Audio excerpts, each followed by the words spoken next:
జయ వీరభద్ర భద్రకాళి మధ్య నమో నమ. ఇప్పుడు నేను వీరభద్ర ఛానల్ అనేది నా సంకల్పం కాదన్న. మా నాయన వీరభద్రుడు, ఆ వీరకుంద్రన్న స్వామి వారు నన్ను కొడుకుగా చేసుకొని ఈరోజు దేవాలయంలో అర్చకునిగా చేస్తూ ఈరోజు నేను కూడా బయట ప్రపంచంలో కర్మ సిద్ధాంతం ప్రకారం సంపాదించుకునికే పోవాలా, ఒక కడుపు తిప్పులకి నేను చేసుకుంటా, పిల్లల్ని పోషించుకోవాలా. కానీ మా నాయన ఆజ్ఞతో ఈరోజు ప్రతి ఒక్క వాక్యము భగవంతునిది ఇప్పుడు ఉండే జరిగేదానికి ఆలోచన ఎట్లుంటుందో, ఆయన ఏమనుకుంటున్నాడో, ఆయన ఏం చేయబోతున్నాడు అనే దాన్ని తెలపడానికి వీరభద్ర ఛానల్.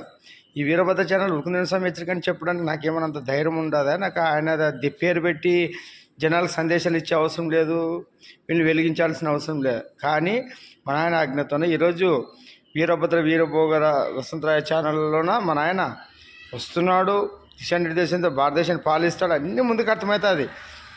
ఈరోజు ఇన్ని వ్యవస్థలు నాశనం చేసి అంతర్ముఖంగా మన భారతదేశంలో ఎన్ని సమస్యలు జరుగుతున్నాయి, ఎన్ని కుట్రలు కుతంత్రాలు జరుగుతున్నాయి మీకు తెలడంలే.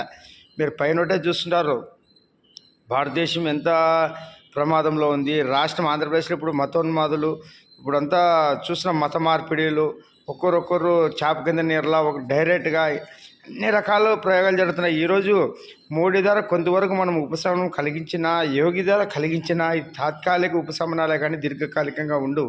ఎందుకంటే ప్రజల్లో చైతన్యం ఉంటే ఈ సమస్యలు రావు. హిందువుల్లో సరిగలేరు, కులాల మతాల ప్రధాన విడిపోయి మా నాయకుడు మీ నాయకుడు కుల గెజ్జలు, మత గెజ్జలు, వ్యక్తిగత అభిమానాలతోన ఈరోజు హిందూ వ్యవస్థ భ్రష్టు పట్టిపోయింది. సనాతన ధర్మం అంటే ఏమో మనం ధర్మాన్ని పట్టుకున్నాం, అన్ని కులాలు మతాలు ఒకటని మనం అంటున్నాం. కానీ ప్రచండ మతాలు, ఎడారి మతాలు అవి అనుకోవడంలే. ఒకవేళ మంచోళ్ళు ఉన్నా మన కొన్ని బయట నుంచి కొన్ని శక్తులు ప్రేరేపించి వాళ్ళని ఉసిగొలుపుతున్నాయి. ఈరోజు భారతదేశం ఇంత సంతోషంగా, ఇంత బ్రహ్మాండంగా, ఆర్థికంగా అన్నింటిలో ఎదుగుతుంటే వాళ్ళకి ఓరు లేక దీన్ని కూడా బ్రిటిష్ వాడు వదిలిన క్రైస్తవులు కానీ, మొగుళ్ళు వదిలిన ముస్లిం సోదరులు కానీ మంచోళ్ళు ఉంటారు. కానీ దీంట్లో కొంతమంది మతోన్మాదులు కూడా ఉంటారు. వీళ్ళ వల్ల సమస్యలు వస్తున్నాయి. ఈరోజు పాకిస్తాన్ విడిపోయేటప్పుడు కూడా ఎంతో అడుక్కున్నాం మనం, వద్దు విడిపోయి వద్దు కలిసి ఉందామంటే కూడా వినకుండా మత ప్రతిపాదకన పాకిస్తాన్ ఏర్పాటు చేసినప్పుడు ఆ రోజు అందరూ చేరుకొని ఇంకా అందరూ వెళ్ళిపోయింటే అయిపోయాడు. కొద్దిమంది మాత్రం ఉండి సరే ఉంటే మనం ఎందుకంటే అందరినీ ప్రేమిస్తాం కాబట్టి సరే మనోళ్ళే కదా ఉండలే అంటే ఈరోజు వీళ్ళ హక్కుల గురించి ఇన్ని రామాయణాలు అవుతున్నాయి. అదే పాకిస్తాన్లో హిందువులు ఇట్లా మాట్లాడగలరా? హిందువులు ఇన్ని దేవాలయాలు కట్టగలరా? ఉండే దేవాలయాలను నాశనం చేసినారు. ఇవన్నీ మనం చూస్తున్నాము.